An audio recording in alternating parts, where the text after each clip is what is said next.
Hello साथियों, कैसे हैं आप लोग। आशा करता हूं आप लोग अच्छे होंगे। आज हम लोग रसायन विज्ञान में सबसे पहले चक्रीय यौगिकों की संरचना के बारे में पढ़ेंगे। तो सर्वप्रथम उपलब्ध कार्बन परमाणुओं को एकल बंध द्वारा चक्रीय रूप में जोड़ते हैं। जो कार्बन परमाणु हमारे पास होते हैं उसको एकल बंध द्वारा चक्रीय रूप में जोड़ते हैं। उसके बाद प्रत्येक कार्बन की चतुःसंयोजकता को उपलब्ध हाइड्रोजन परमाणु द्वारा संतुष्ट करते हैं। यानी कि जो कार्बन की संयोजकता जैसे 4 होती है तो यहाँ पर केवल कार्बन की संयोजकता 2 ही पूर्ण हो पा रही है और इसकी 2 संयोजकता खाली है, तो इसको जो हाइड्रोजन दिया रहेगा उसके द्वारा संतुष्ट करेंगे। अब यहाँ पर इस कार्बन की चारों संयोजकताएं पूर्ण हो गई हैं। इसी प्रकार जो दूसरा कार्बन है यहाँ पर भी इसकी केवल 2 संयोजकताएं ही पूर्ण हो पा रही हैं। इसको भी 2 हाइड्रोजन से जोड़ेंगे जिससे इसकी चारों संयोजकताएं पूर्ण हो जाएंगी। इसी प्रकार अब प्रत्येक कार्बन की संयोजकता का परीक्षण करते हैं। यदि यह असंतुष्ट होती है तो संतुष्ट करने के लिए द्वि आबंध या तिर आबंध का प्रयोग करते हैं। जैसे नीचे इसका एग्जाम्पल देखते हैं। साइक्लोएल्केन। तो साइक्लोएल्केन में साइक्लो मतलब साइक्लोहेक्सेन। साइक्लोहेक्सेन में 6 कार्बन परमाणु होते हैं। 6 कार्बन परमाणु होते हैं जो एकल बंध द्वारा एक दूसरे से जुड़े होते हैं। अब यहाँ पर प्रत्येक कार्बन की केवल 2 ही संयोजकताएं पूर्ण हो पा रही हैं, तो इसकी संयोजकता 4 को पूरा करने के लिए इससे प्रत्येक कार्बन से एक एक हाइड्रोजन जोड़ना पड़ेगा, जिससे इसकी चारों संयोजकताएं पूर्ण हो जाएंगी। और यहाँ पर कार्बन की संख्या 6 है और हाइड्रोजन की संख्या 12 है, तो 6 कार्बन लिख चुके हैं। इसके बाद 12 हाइड्रोजन है, तो प्रत्येक कार्बन परमाणु 2-2 हाइड्रोजन के साथ जुड़ेगा, जिससे कार्बन की चारों संयोजकताएं पूर्ण हो जाएंगी। तो यहाँ पर एग्जाम्पल पे हमने देखा कि कार्बन की चारों संयोजकताएं पूर्ण हो रही हैं। इसी प्रकार दूसरा एग्जाम्पल है बेंजीन।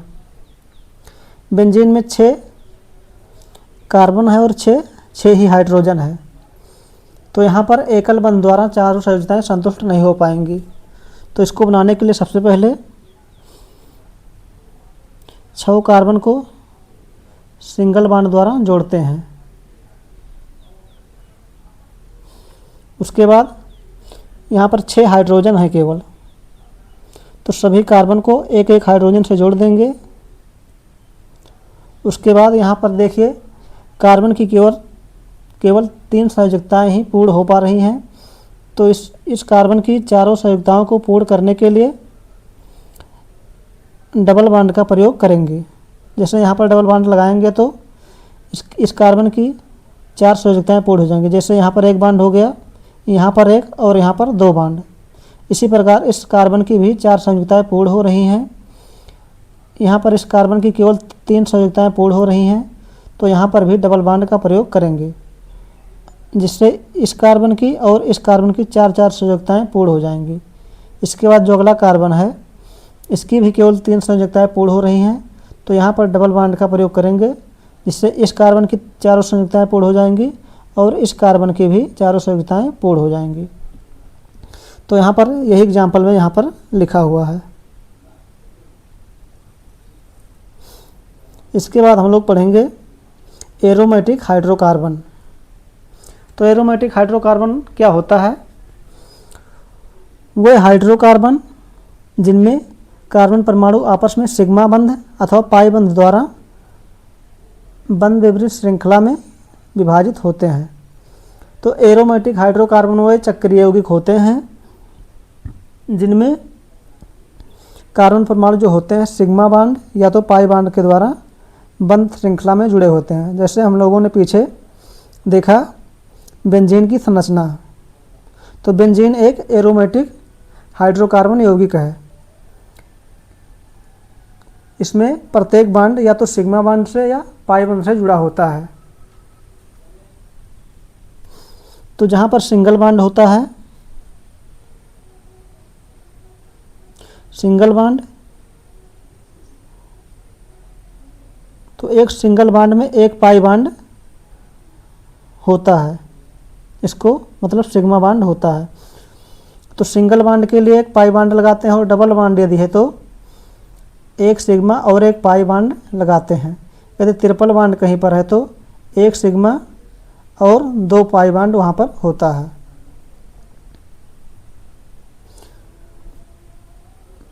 तो वह हाइड्रोकार्बन जिनमें कार्बन परमाणु आपस में सिग्मा बंध अथवा पाई बंध के द्वारा जुड़े होते हैं एरोमेटिक हाइड्रोकार्बन कहलाता है।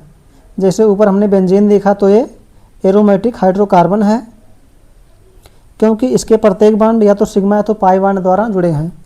यहाँ पर जैसे सिग्मा बॉन्ड है और यहाँ पर एक सिग्मा एक पाई, इसी प्रकार यहाँ पर सिग्मा और यहाँ डबल बॉन्ड है तो एक सिग्मा और एक पाई बॉन्ड होगा।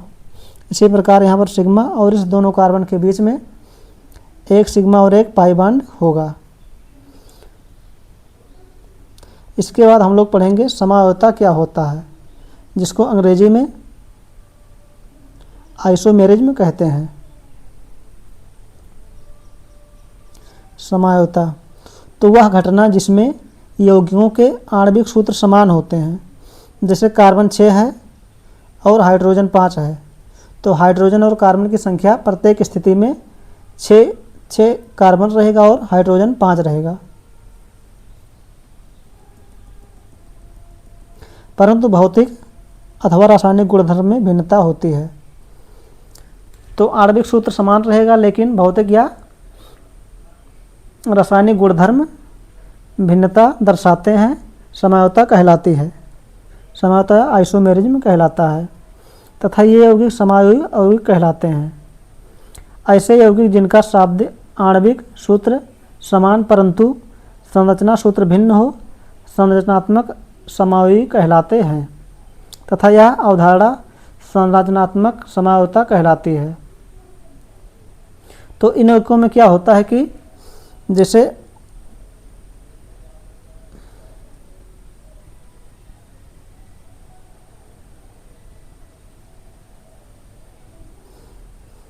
जो कार्बन होता है और हाइड्रोजन, तो कार्बन के 2 परमाणु रहेंगे और हाइड्रोजन के 6 परमाणु, लेकिन इसकी संरचना जो है अलग अलग स्थितियों में अलग अलग बनती है।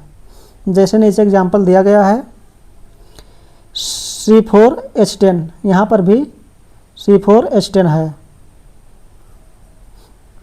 अब यहाँ पर कार्बन एकल बंध के द्वारा एक सीधी लाइन में जुड़ा हुआ है, इसका नाम है ब्यूटेन। और यहाँ पर यही कार्बन जो है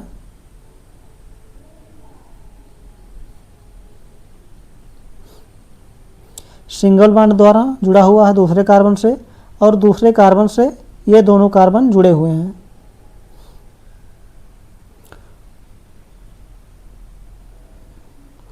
तो यहाँ पर भी 4 ही कार्बन है और 10 हाइड्रोजन है, लेकिन इसकी संरचना जो है वो भिन्न हो गई है, इसलिए ये दोनों आपस में समायोगी हैं।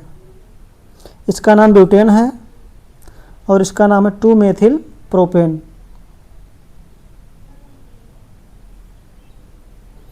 इसके बाद दूसरा एग्जाम्पल है C5H10।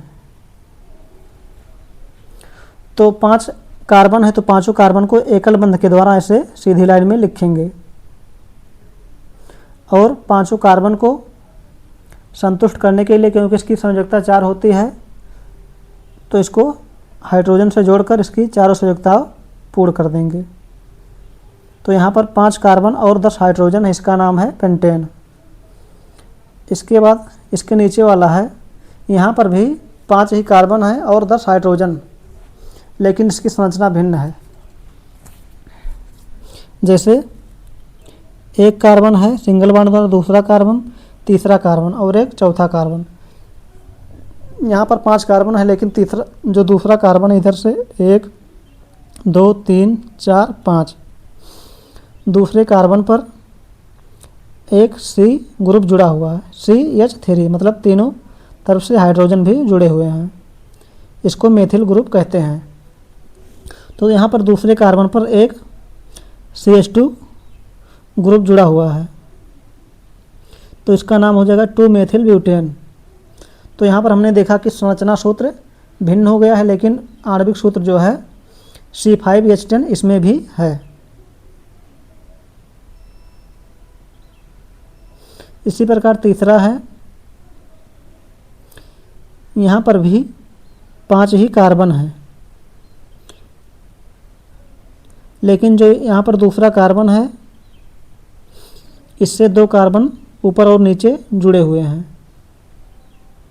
इसलिए इसकी संरचना भिन्न हो गई है। और 5 कार्बन 3 हाइड्रोजन से जुड़े हुए हैं, मतलब 1, 2, 3 और 4 चारों कार्बन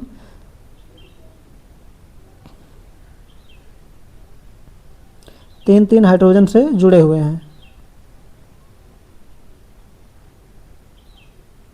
इसका नाम है 2,2 डाइमेथिल प्रोपेन, या इसको न्यू प्रोपेन भी कहते हैं।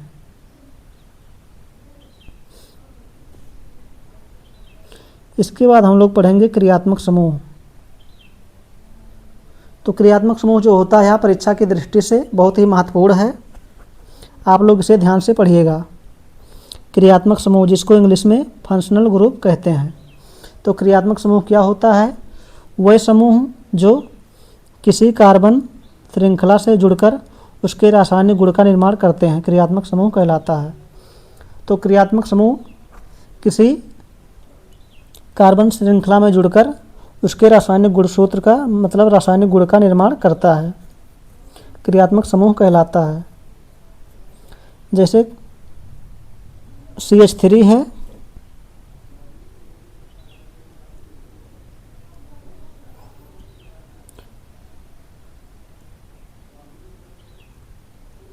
जिसको एल्किल ग्रुप कहते हैं। इसमें यदि OH लग जाएगा तो इसका रासायनिक गुण अलग हो जाएगा। यदि इसमें CH3 में COOH लग जाएगा तो इसका रासायनिक गुण अलग हो जाएगा।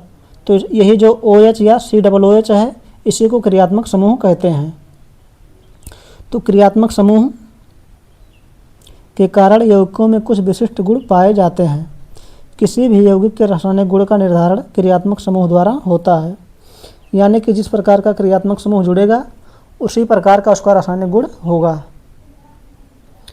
कुछ यौगिकों की रासायनिक क्रिया मतलब कुछ यौगिकों की श्रेणियां व उनके क्रियात्मक समूह, कार्बनिक यौगिकों की श्रेणियां दी हैं और उनके एक तरफ क्रियात्मक समूह दिए हुए हैं।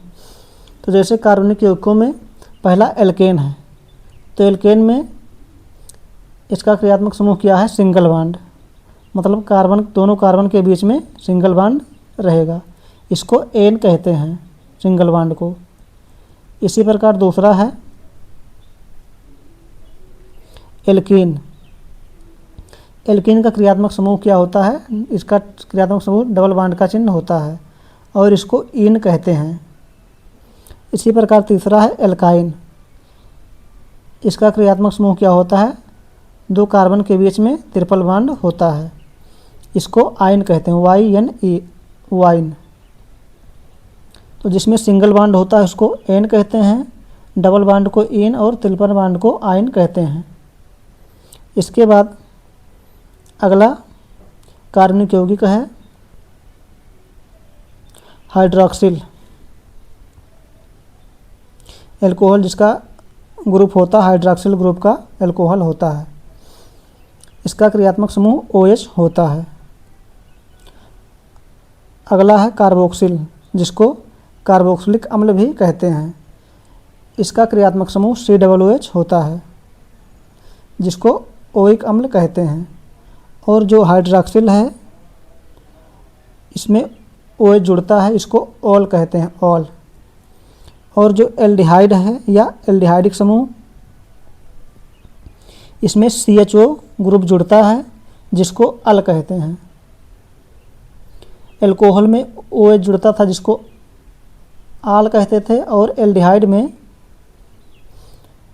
CHO जुड़ता है, जिसको अल कहते हैं। इसी प्रकार कीटोन है या कार्बोनिल ग्रुप का यौगिक होता है, इसमें CO जुड़ता है जिसको ओन कहते हैं। और अगला है एमीन। एमीन जो है एमिनो ग्रुप का यौगिक है, इसमें NH2 ग्रुप जुड़ता है जिसको एमीन ही कहते हैं। तो हम लोगों ने देखा कि क्रियात्मक समूह क्या होता है। तो क्रियात्मक समूह वह होता है जो किसी यौगिक से जुड़कर उसके रासायनिक गुण को परिवर्तित कर देता है। जैसे इसका एग्जाम्पल है R एक कार्बनिक यौगिक है, इसमें OH ग्रुप जुड़ा है जिससे यह इसके रासायनिक गुण को परिवर्तित कर दे रहा है। जहाँ R जो है इसको एल्किल समूह कहते हैं। एल्किल समूह जैसे CH3 या C2H6, इसी को एल्किल समूह कहते हैं। और हम लोगों ने इसके बाद कुछ यौगिकों की श्रेणियाँ और उनके क्रियात्मक समूह देखे हैं, जैसे कार्बनिक यौगिकों की श्रेणियाँ और उनके क्रियात्मक समूह। एल्केन में सिंगल बांड होता है दोनों कार्बन के बीच में, इसको एन कहते हैं। एल्कीन में डबल बांड दोनों कार्बन के बीच में होता है, इसको ईन कहते हैं। और एल्काइन में दोनों कार्बन के बीच में ट्रिपल बांड लगा होता है, इसको वाइन कहते हैं। इसी प्रकार हमने देखा हाइड्रोक्सिल ग्रुप का जो एल्कोहल होता है, हाइड्रोक्सिल ग्रुप का इसका क्रियात्मक समूह होता है OH जिसको ऑल कहते हैं।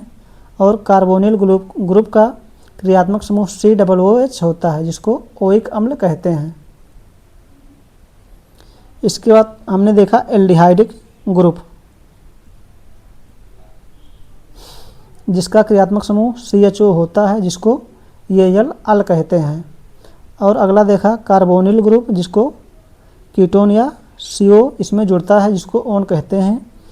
और अगला हमने देखा एमीन, एमिनो ग्रुप का सदस्य है एमीन, इसमें NH2 जुड़ता है और इसको एमीन कहते हैं। तो आज के लिए इतना ही, इसके आगे हम लोग कल अगले वीडियो में पढ़ेंगे।